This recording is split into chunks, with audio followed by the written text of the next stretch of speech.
கிறிஸ்தியஸ்வில் அன்பார்ந்தவர்களே, ஆண்டின் புதுக்காலத்தினுடைய 28வது ஞாயிறை நாம் கொண்டாடி மகிழ்கின்ற வேளை இது. முன்னுரையிலேயே கூறியதை போல 3 வார்த்தைகளை நாம் சந்திக்க இருக்கிறோம். அதிகமாக பயன்படுத்தக்கூடிய வார்த்தைகள் 2 வார்த்தைகள் மிக அதிகமாக பயன்படுத்துவோம். 3வது வார்த்தை சில வேளைகளில் பயன்படுத்தக்கூடிய வார்த்தைகள். முதல் வார்த்தை அதிகமாக பயன்படுத்தக்கூடிய வார்த்தைகள், உங்களுடைய வாழ்க்கையில் அதிகமாக பயன்படுத்தக்கூடிய வார்த்தைகள் இதுவாக இருக்கிறது.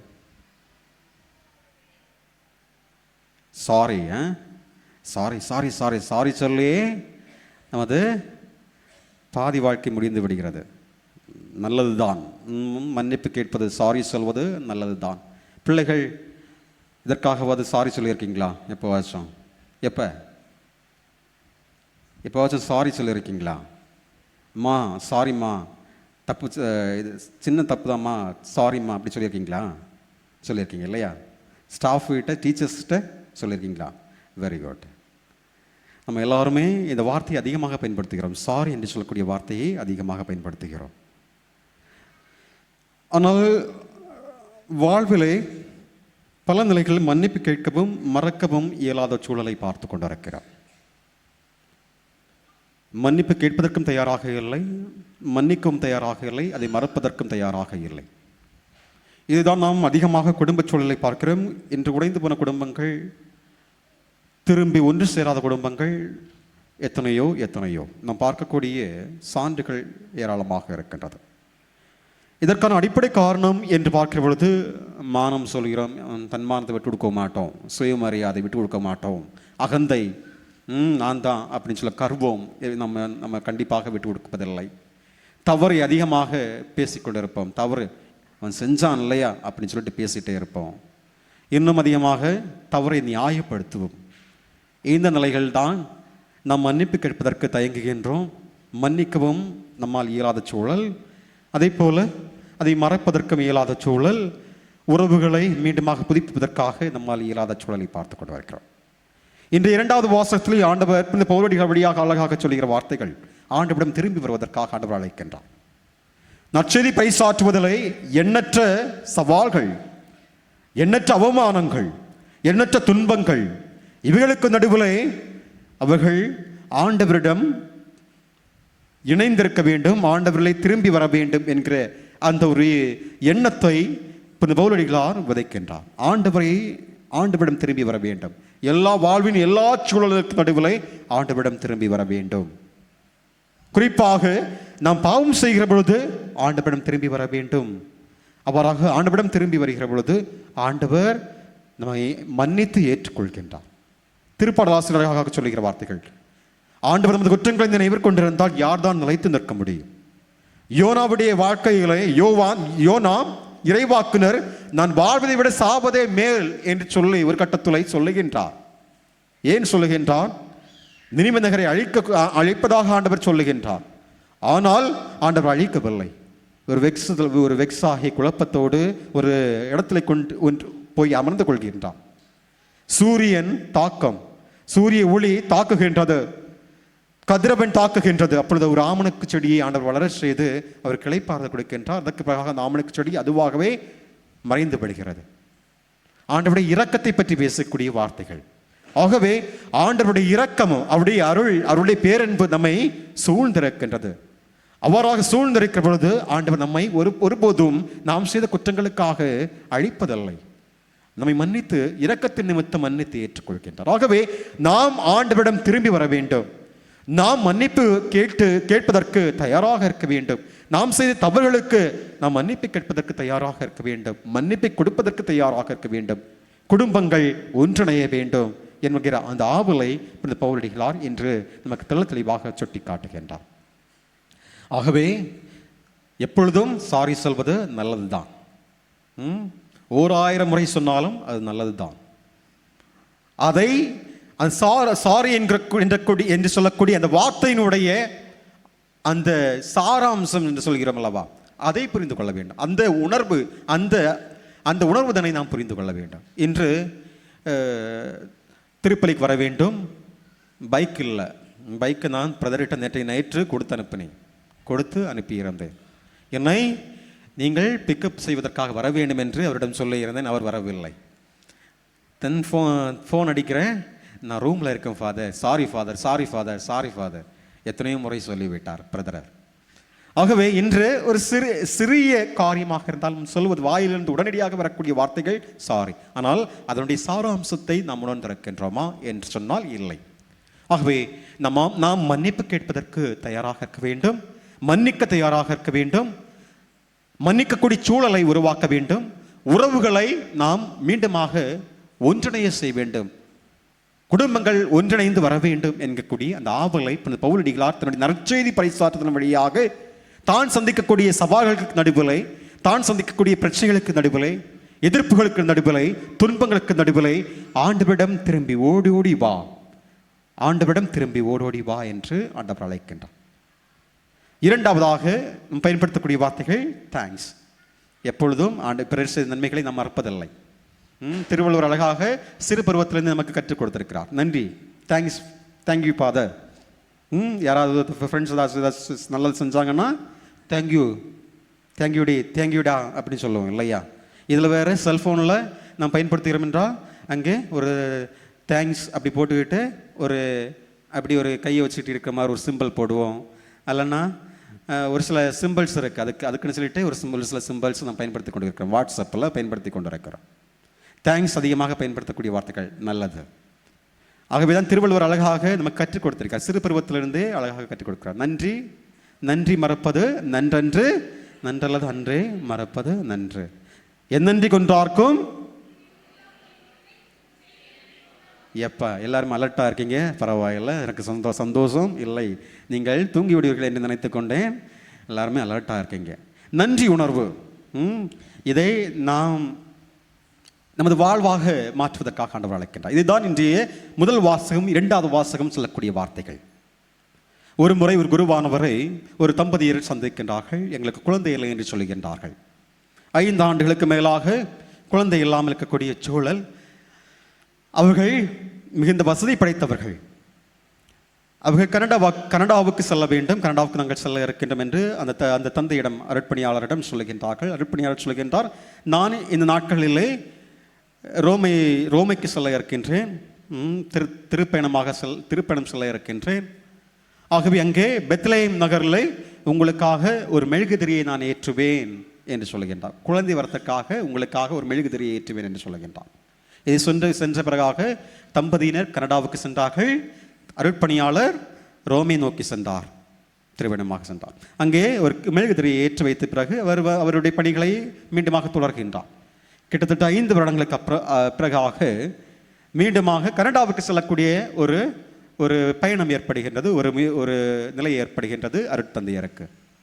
கனடாவுக்கு செல்கிற பொழுது அந்த குடும்பம் இவரை வரவேற்கின்றது. குடும்பத்தில் இப்போ சென்று பார்த்தால் அங்கே மனைவி இருக்கின்றாள். அந்த பெண் அந்த தம்பதிகளை அந்த மனைவி இருக்கின்றாள். 5 குழந்தைகள் இருக்கின்றது. 5 வருடம் கழித்து 5 வருடம் 5 குழந்தைகள் பார்க்கிற பொழுது அந்த பெண்மணியானவள் மிக்க மகிழ்ச்சியோடு அந்த பிள்ளைகளோடு வரவேற்று ஒரு விருந்தை படைக்கின்றாள். கணவரை காணவில்லை. தந்தை அருட்பணியாளர் கேட்கின்றார், எங்கம்மா உங்கள் கணவர் அப்படின்னு கேட்கிற பொழுது அந்த மனைவி அந்த பெண்மணியானவள் சொல்லுகின்றாள், கணவர் பெத்லஹேமுக்கு சென்றிருக்கிறார், நீர் ஏற்றி அந்த மெழுகுதிரியை அணைப்பதற்காக சென்றிருக்கிறார். 5 குழந்தைகள் எங்களுக்கு போதும் என்று நாங்கள் நினைத்து கொண்டோம். ஆகவே நீர் ஏற்றி அந்த மெழுகுதிரியை அணைப்பதற்காக அவர் பெத்லஹேம் சென்றிருக்கிறார் என்று சொன்னாராம். கிறிஸ்துவின் பாண்டவர்களே, ஆண்டவர் குறைத்த ஆசீர்வாதங்கள் யாரா. நான் இங்கு நமது ஒட்டியம் பாக்கம் பங்கிலே தாளம்பூரில் திருப்பலிக்கு முதல் சனிக்கிழமை அன்று வருகிற பொழுது, முதல் சனிக்கிழமை நான் இந்த உதவி பங்கு தந்தையாக பணியேற்றம் எடுத்த பிறகாக முதல் சனிக்கிழமை இங்கே கொண்டாடக்கூடிய ஒரு வாய்ப்பு எனக்கு கிடைத்தது. அந்த வாய்ப்பு தனிலே நாம்பலூரிலே இருந்து ஒரு குடும்பம் ஒரு குழந்தையை கரத்தில் கொண்டு வைத்தார்கள். என்னுடைய கரத்தில் வைத்து கொண்டு சொன்னார்கள், this boy is a miracle boy. அந்த குழந்தைக்கு அவர்கள் அந்த குழந்தையை அழைப்பதே மிரக்கிள் பாய், அதிசய குழந்தை என்று சொல்லி அழைக்கின்றார்கள். கொடுத்து விட்டு சொன்னார்கள், இந்த குடும்பத்திலே இந்த குழந்தை ஒரு ஆசீர்வாதமாக எங்களுக்கு கிடைத்திருக்கிறது என்று சொல்லி இந்த குழந்தை வரத்தை பற்றி பேசினார்கள். அதற்கு பிறகாக ஒரு 20,000 ரூபாயை கையில் எடுத்து கொடுத்து, இதை முதல் சனிக்கிழமைக்காக பயன்படுத்திக் கொள்ளுங்கள் என்று சொன்னார்கள்.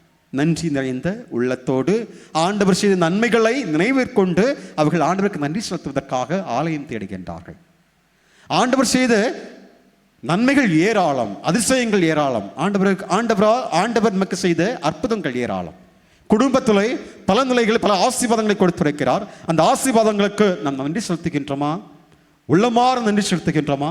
ஆலயத்திற்கு வந்து அந்த ஆண்டவர் கொடுத்த அந்த ஆசீர்வாதத்திற்காக நன்றி செலுத்தி அந்த ஆலய பணிகளுக்காக நாம் நம்மை அர்ப்பணிக்கின்றோமா? ஆண்டவர் கொடுத்தக்கூடிய அந்த ஆசீர்வாதங்களை கொண்டு ஆண்டுடைய பணிகளுக்காக அதை பயன்படுத்துவதற்காக நாம் முயற்சிகள் செய்கின்றோமா என்றால் அது கேள்விக்குறியாக இருக்கிறது. அதற்கு மேலாக சென்று இந்த நற்செய்தி பறைசாற்றக்கூடிய அந்த ஒலி என்னவென்று சொன்னால், எல்லா சூழ்நிலைகளிலும் ஆண்டவருக்கு நன்றி செலுத்துங்கள். உங்களுக்கு ஆண்டவர் ஆசீர்வாதத்தை தரவில்லை, உங்களுக்கு ஒருவேளை குடும்பத்திலே பல வகையான துன்பங்கள், ஏன் ஆண்டவர் என்னை சோதிக்கின்றார், ஏன் ஆண்டவர் இவ்வளவு துன்பங்களை கொடுக்கின்றார், எப்பேற்பட்ட ஒரு வாழ்வின் கட்டத்திலே ஆண்டவர் சொல்லுகின்றார், அதற்கும் நடுவிலே நீ ஆண்டவருக்கு நன்றி செலுத்து. உன்னுடைய துன்பத்துக்கு நடுவிலே நீ ஆண்டவருக்கு நன்றி செலுத்து. உன்னுடைய வாழ்வின் சோதனைகளுக்கு நடுவிலே நீ ஆண்டவருக்கு நன்றி செலுத்து. வாழ்வின் எல்லா சூழ்நிலைகளிலும் நீ ஆண்டவருக்கு நன்றி செலுத்து. திருமணமானவர்கள் புரிந்து கொள்வார்கள். எல்லாருக்குமே நயன்தாரா ஐஸ்வர்யா ராய் போன்ற ஒரு மனைவி வர வேண்டும் என்கிற ஆசை இருக்கத்தான் செய்யும், இல்லையா?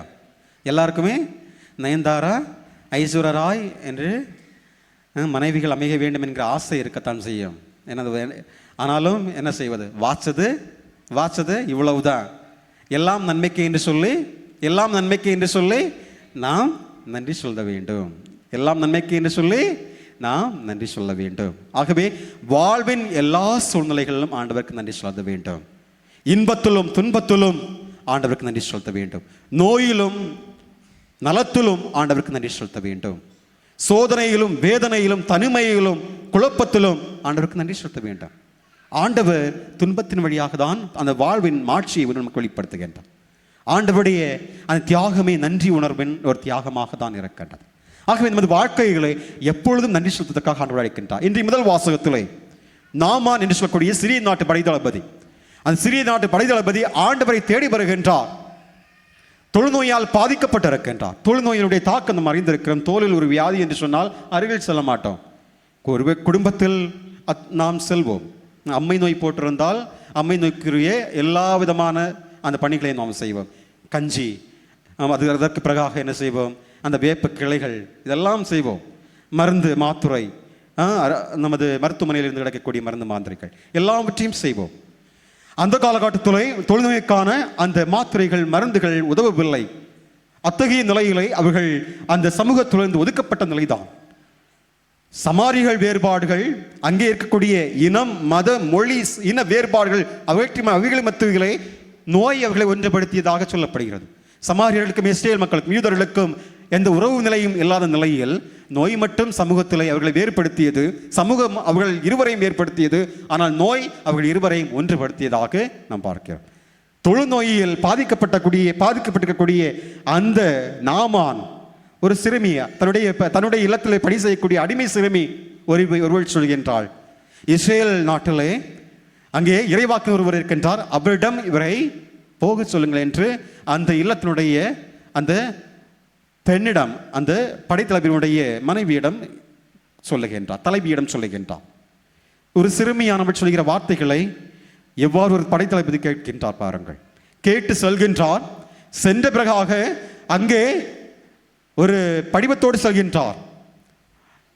இஸ்ரேல் நாட்டு அரசு ஒரு படிவம் கொடுக்கின்றான். இந்த லெட்டரை இஸ்ரேல் நாட்டு அரசனிடம் கொடுத்து, இதை நீ இஸ்ரேல் நாட்டு அரசனை பார்த்துக்கொள் என்று சொல்கின்றான். சென்று பார்க்கிறார். இஸ்ரேல் நாட்டு அரசன் என்ன செய்வது என்று தெரியவில்லை. இஸ்ரேல் நாட்டு அரசன் ஒருவேளை போருக்கு தான் இந்த முயற்சியை செய்கிறார் என்று நினைத்துக் கொண்டு தன்னுடைய ஆடை கிழித்துக் கொண்டு, நான் என்ன கடவுளா உன்னை குணப்படுத்துவதற்கு என்று கேட்கின்றான். அதை முடித்த பிறகாக இந்த செய்தியானது எலிசா இறைவாக்கன் கொடுக்க செல்கிறது. எலிசா இறைவாக்கினர் நாமானை என்னிடம் அழைத்து வாருங்கள். எலிசா சொன்ன வார்த்தைகள், யோர்தான் நதிக்கரையில் நீ சென்று 7 முறை குளித்து எழும்ப வேண்டும், 7 முறை நீ குளித்து எழும்ப வேண்டும் என்று சொல்கின்றார். சிறிய நாட்டு படைத்தளபதி நாமானுக்கு தொழுநோயால் பாதிக்கப்பட்டிருக்கக்கூடிய அவனுக்கு கர்வம், எங்களுடைய நாட்டில் நதிகள் இல்லையா, இதைவிட மேலான நதிகள் இருக்கின்றதல்லவா, நான் இவ்வாறு இந்த நதிகளை குளிப்பேன் என்று சொல்லக்கூடிய ஒரு எண்ணம். ஆனால் அங்கே ஒரு படை வீரர் இருக்கின்றார். அந்த படை வீரர் சொல்லுகின்றான், அவர் சொல்வதை நாம் செய்யலாம், சிறிய ஒரு செயல்தான், அதை செய்தால் என்ன நிகழ்கிறது என்று பார்ப்போமே என்று சொல்லக்கூடிய ஒரு செயலை, ஒரு சிந்தனையை கொடுக்கின்றார், சிந்தனையை தொடுகின்றார். அவரும் அந்த யோர்தான் நதியிலே 7 முறை குளித்து எழுப்புகிறார். சிறு குழந்தையுடைய சிறுமேனி போல் அவருடைய உடல் மாறியதாக சொல்லுகிறது. அதற்கு அப்பால் அவர் பலவிதமான பொருட்களோடு ஆண்டவருக்கு நன்றி, அந்த இஸ்ரேல் எலிசா இறைவாக்கு நன்றி செலுத்துவதற்காக வருகின்றார். எலிசா இறைவாக்கினருக்கு அந்த பொருட்களை முன்வைக்கின்றார். எலிசா இறைவாக்கினர் அதை ஏற்றுக்கொள்ளவில்லை. இறுதியில் அவர் கூறுகிற வார்த்தைகள், இஸ்ரேல் நாட்டுக்கு கூடிய கடவுளை தவிர வேறு கடவுள் ஒருவரும் இல்லை என்று சொல்கின்றார். இஸ்ரேல் நாட்டு கடவுளை அவர் ஏற்றுக்கொள்கிறார். அங்கிருந்து இரு கழுதை அளவில் இருக்கக்கூடிய அந்த மணலை நான் எடுத்து செல்லட்டுமா, இந்த மணலை கொண்டு நான் இஸ்ரேலின் கடவுளை வழிபடப் போகிறேன் என்று சொல்லிக்கொண்டு அங்கிருந்து மணலை எடுத்து செல்வதை பார்க்கிறோம். இது முதல் வாசகம். இரண்டாவது வாசகத்திலே 10 தொழுநோயாளர்கள். அந்த 10 தொழுநோயாளர்களை ஒரு தொழுநோயாளர் சமாரியர். 10 தொழுநோயாளர்களும் குணமானார்கள். ஒரு தொழுநோயாளர் ஆண்டவரை நோக்கி ஓடி செல்கின்றார், முகம் குப்புற விழுகின்றார். தான் நலமானதை அவர் உணர்ந்தவராக ஆண்டவருக்கு நன்றி செலுத்துவதை பார்க்கிறோம். ஆகவே அன்பார்ந்தவர்களே, வாழ்விலே ஆண்டவர் செய்த அதிசயங்கள், அற்புதங்களுக்கு நடுவிலே நாம் நன்றி செலுத்த கடமைப்பட்டிருக்கிறோம் என்றாலும் அந்த வாழ்வின் சோதனைகளுக்கும் நடுவிலும் ஆண்டவருக்கு நன்றி செலுத்த வேண்டும். துன்பங்களுக்கு நடுவிலும் ஆண்டவருக்கு நாம் நன்றி செலுத்த வேண்டும். எல்லாம் நன்மைக்கு என்று சொல்லக்கூடிய அந்த எண்ணத்தோடு வாழ்வை நிமித்தக்காக ஆண்டவர் இந்நாளில் நமக்கு அடுத்த சிந்தனையாக கொடுக்கின்றார். இறுதியாக ட்ரஸ்ட் அண்ட் காட்ஸ் ப்ராவிடன்ஸ் என்று சொல்வார்கள். தன்னம்பிக்கையோடு கடவுள் இறை நம்பிக்கை கொண்டிருக்க வேண்டும் என்கிற அந்த ஒரு எண்ணம். இதை எவ்வாறு புரிந்து கொள்ள வேண்டும் என்றால், ஆண்டவர் இயேசு கிறிஸ்துவோட வாழ்க்கையிலும் சரி, பழைய ஏற்பாட்டு புத்தகத்திலும் சரி, எப்பொழுதுமே வேற்றினத்தார் தான் ஆண்டவர்கள் அதிகமான நம்பிக்கை கொண்டவர்களாக இருக்கின்றார்கள். நாமான் ஒரு வேற்றினத்தார், வேறு கடவுளை வழிபடக்கூடிய ஒரு நபர். ஆனால் இஸ்ரேலின் கடவுளை நோக்கி செல்கின்றார். இஸ்ரேல் கடவுள் அவர்களுக்கு நலம் அளிக்கின்றார். வேற்றினத்தார் ஆண்டவர்களே நம்பிக்கையே இருப்பதை பார்க்கிறோம். அதே போல புதிய ஏற்பாட்டில் பார்க்கிற பொழுது கனானிய பெண்மணி, யோவான் நற்செய்தியிலே சமாரிய பெண்மணி ஆண்டவர் உரையாடக்கூடிய நிகழ்வு. கனானிய பெண்மணி தன்னுடைய மகளுக்காக, பேய்பிடித்த மகளுக்காக வேண்டுகின்ற நிகழ்வு. அதே போல நல்ல சமாரியர் நிகழ்வு. அதே போல 101 தலைவர் புறவினத்தார். இவர் அனைத்துள்ளும் ஆண்டவர் அவருடைய நம்பிக்கை போற்றுவதோடு மட்டுமல்லாமல், அவருடைய நம்பிக்கை கண்டு வியப்பு அடைவது மட்டுமல்லாமல், அவருடைய நம்பிக்கை நிமித்தம் அவர்களுக்கு நலத்தை தருகின்றார். நம்பிக்கையே அவர்களுக்கு வாழ்வை தருகின்றார். அதுதான் இன்றைய இறைவார்த்தை நமக்கு எடுத்துக்கொள்ளக்கூடிய உண்மையாக இருக்கின்றது. ரூத்துடைய வாழ்க்கையும் சரி, பழைய ஏற்பாடு ரூத்துடைய வார்த்தையை பார்க்கின்றோம். ரூத்து ஒரு புறவினத்து பெண்மணி தான். ஆனால் நகோமி அந்த மாமியாரோடு இணைந்த ஒரு வாழ்வை தேர்ந்தெடுக்கின்றார். நீர் எங்கே சென்றாலும் நானும் செல்வேன், உமது இனம் தான் என்னுடைய இனம், உமது கடவுள் தான் என்னுடைய கடவுள் என்று அவள் ஏற்றுக்கொள்கின்றார். பிறகு அந்த இஸ்ரேல் இருக்கக்கூடிய அந்த போவாஸ் என்று சொல்லக்கூடிய மனிதர் வழியாக ஆண்டவர்கள் அவருக்கு மனவாழ்வை கொடுப்பதை பார்க்கிறோம். நம்பிக்கையோடு ஆண்டவரை ஏற்றுக்கொண்டதனால் நம்பிக்கையால் நாம நலமடைகின்றார். அதே போல ரூத்து நம்பிக்கையால் மறுமணமாவல் பெறுகின்றாள். என்று நம்பிக்கையால் தான் அந்த தொழுநோயாளர் இறுதியில் ஆண்டவர் சொல்லுகிற வார்த்தைகள் ஆழமாக இருக்கிறது. எழுந்து செல்லும் உன் நம்பிக்கை உமக்கு நலம் அளித்தது என்று சொல்லுகின்றார். ஆகவே அன்பார்ந்தவர்களை இன்று நம்ம நம்பிக்கை ஆழப்படுத்துவதற்காக அழைக்கின்றோம். கோயில் பூசாரே கடவுளுக்கு அஞ்சாததான் என்று நாம் பார்க்கின்றோம். நாய் கூட நம்பிக்கைக்குரியதாக இருக்கும், வாலாட்டி நம்பிக்கைக்குரியதாக இருக்கிறது. மனிதர்கள் நம்பிக்கைக்குரியவர்களாக இல்லை, நம்பகத்தன்மை குறைவாக இருக்கின்றது. ஆகவே நாமும் நம்பிக்கைக்குரியவர்களாக மாற வேண்டும். நமது நம்பிக்கையை நாம் வளர்த்தெடுக்க வேண்டும், நம்பிக்கையில் வேறொன்றிட வேண்டும். அந்நம்பிக்கையின் நிமித்தம் ஆண்டவர் நமக்கு நல்வாழ்வை நலத்தை தருகின்றார். ஒரு மறுவாழ்வு என்று சொல்கிறது அது ஒரு புதிய ஒரு வாழ்வாக எல்லா நலன்களால் நம்மை நிரப்பி, எல்லா ஆசீர்வாதங்களால் நம்மை நிரப்ப இருக்கின்றார்.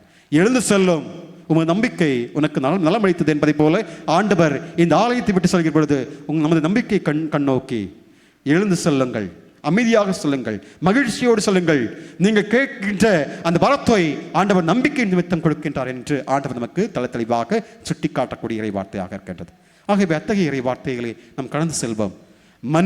மன்னிப்பை வேண்டி ஆண்டவரிடம் என்றாடுவோம். நன்றி உணர்வோடு ஆண்டவரை நெருங்கி வருவோம். அதே போல நம்பிக்கையில் வேண்டிட ஆண்டவருடைய ஆசீர்வாதத்தை வேண்டி திருப்பலி உருக்கமாக என்றாடுவோம். எந்நாளும் ஆண்டவர் நம்மை ஆசீர்வதித்து வழிநடத்தி செல்வாராக. அனைவரும் எழுந்து நின்று நமது விசுவாசத்தை பாடல் வழியாக அறிக்கையிடுவோம்.